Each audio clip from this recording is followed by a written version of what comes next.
Good morning student. Myself Yogendra sir from ज्ञान ज्योति public school. हम लोगों ने पिछले वीडियो में HCF के बारे में पढ़ा था। आज है टॉपिक LCM।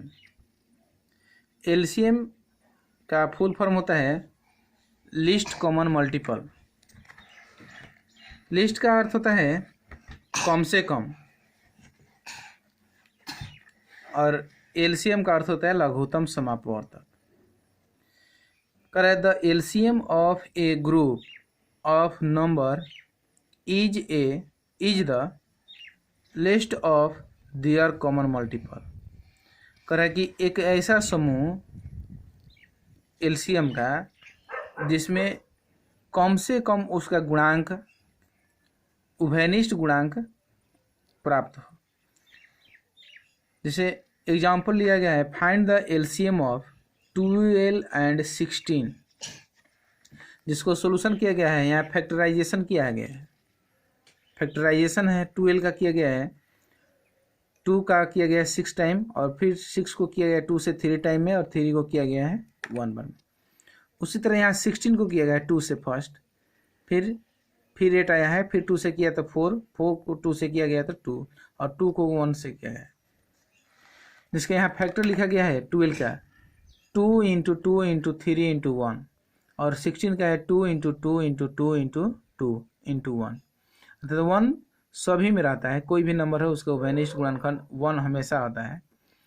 लेकिन जो मेन हमको फैक्टर प्राप्त हुआ है उसको लिखना जरूरी होता है। जैसे यहाँ 2 का लिखा गया है, 3 लिखा गया है, फिर यहाँ 2। अब इसका LCM हमको निकालना है 12 एंड 16 का। तो इसमें मिलाएंगे दोनों नंबर में, जो कॉमन होगा वो भी लिखेंगे और जो कॉमन नहीं होगा वो भी लिख लेंगे। जैसे यहाँ लिखा है 2 और इसमें भी 2 है, ये दोनों मिल रहा है। इन दोनों को 2 मिलाकर एक बार यहाँ 2 लिखाया है, यहाँ एक बार, फिर यहाँ का 2 और यहाँ का 2 मिलाकर एक बार यहाँ 2 लिखाया। अब इसके बाद इसमें कितना है 2, अभी इसमें शेष अभी 2 बच रहा है। इसमें अब 2 नहीं है, अब 3 आ गया है, लेकिन इसमें अब 3 नहीं है। तो फर्स्ट जो फैक्टर छोटा वाला है उसको लिख लेते हैं। यहाँ 2 अभी शेष बच रहा है, जो बच रहा है उसको भी लिख लेंगे। यानी 2 कितना बचा है 2, तो यहाँ 2 बार लिख लेंगे, 1 बार, यहाँ 2 बार। इसके बाद अब 2 समाप्त हो गया है। अब चलते हैं 3 के पास। तो इसमें 3 है लेकिन इसमें 3 नहीं है, तो 3 को लिख लेंगे इस फैक्टर में। यहाँ जो LCM हम लोग निकाल रहे हैं यहाँ 3 लिखा गया है। उसके बाद यह जो 1 है शेष बचा हुआ है 1, तो ये 1 आप लिखिए या नहीं लिखिए, बात एक ही रहेगा, उससे कोई मतलब नहीं है। तो अब इसका मल्टीप्लाई करेंगे। 2 2 जा 4, 4 2 जा 8, 8 2 जा 16, और 16 3 जा आपका 48 हो जाता है। यानी 16 2 जा 32 और 3 जा 48,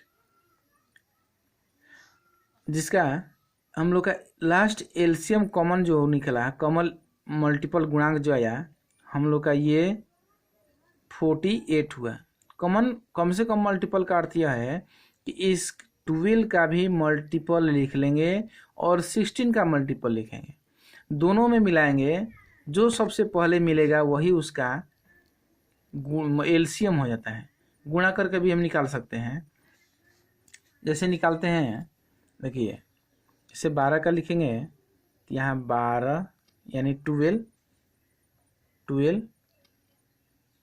यहाँ 24, यहाँ 36, यहाँ हो गया 48।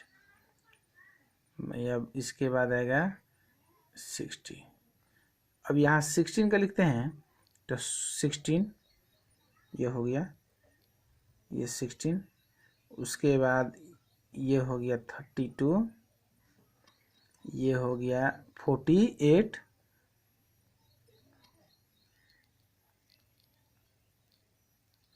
अब देखिए यहाँ 12 का मल्टीपल जो लिखे हैं इसमें यहाँ 48 आ गया है, और 16 का लिख रहे हैं तो ये 12 नहीं है, 24 नहीं है और 36 नहीं है। एक ही बार जो दोनों में मिल रहा है, क्या मिल रहा है? 48। तो यानी सबसे पहले जो हम लोग का कम से कम ये हुआ common multiple, at least common multiple, अर्थात यह हुआ एलसीएम।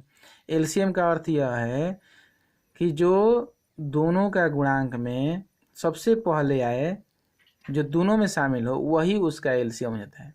यहाँ 2 नंबर है तो 2 नंबर में मिलाएंगे, अगर कोई 3 रहेगा तो तीनों में मिलाएंगे। जैसे मान लीजिए यहाँ 18 का दे दिया है तो 18 का भी मल्टीपल लिखेंगे, ऐसे ही लिखते जाएंगे। अब जो मिलेगा सबसे पहले वही हम लोग का क्या हो जाएगा? एलसीएम हो जाएगा। तो हम लोग को यहाँ 18 का नहीं चाहिए, ये हम लोग का 12 का ही चाहिए और 16 का चाहिए। तो ये दोनों का यहाँ लिखा गया है और सबसे पहले मिला है 48। तो इस तरह से हम लोग का हो गया LCM 48। Therefore the LCM of 12 and 16 is equal to 48। अब एक यहाँ फॉर्मूला है, नोट दिया गया है, कह रहे product of given number is equal to LCM and HCF. यह एक फॉर्मूला है, जैसे कोई नंबर दिया, जैसे यहाँ लिखा गया है 12 एंड 16।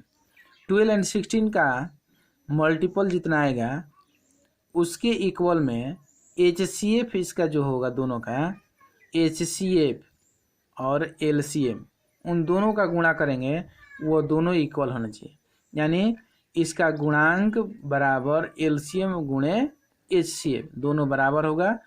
तो ये आपका, अब इसमें से कोई एक नंबर मान लीजिए नहीं है, जैसे यहाँ फॉर्मूला हो गया A into B is equal to L C M into H C F. अब इसमें से मान लीजिए कोई ए निकालना हो, ए इजक्वल टू निकालना होगा, तो कर लेंगे एल सी एम गुणे एच सी एफ, आप बटा में चल जाएगा बी। अगर हम लोग को बी निकालना है तो बी के लिए हो जाएगा L C M into H C F, आप बटा में चल जाएगा ए। तो इसमें से दोनों प्रोडक्ट है, जैसे इसमें से कोई प्रोडक्ट दिया रहेगा, एक नंबर दिया रहेगा तो दूसरा नंबर पूछेगा, या दोनों नंबर दिया रहेगा तो एलसीएम पूछेगा या एचसीएफ पूछेगा, जो पूछेगा उससे हम लोग ये फॉर्मूला से निकाल लेंगे। ओके, तो एक रिवीजन के लिए आपको क्वेश्चन देते हैं, उसको बनाइएगा आप लोग। जैसे यहाँ लिखा हुआ है, फर्स्ट क्वेश्चन कह रहे हैं which one is not a common factor of 30 and 45।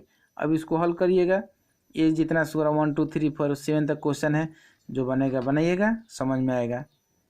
तो ओके, थैंक्स।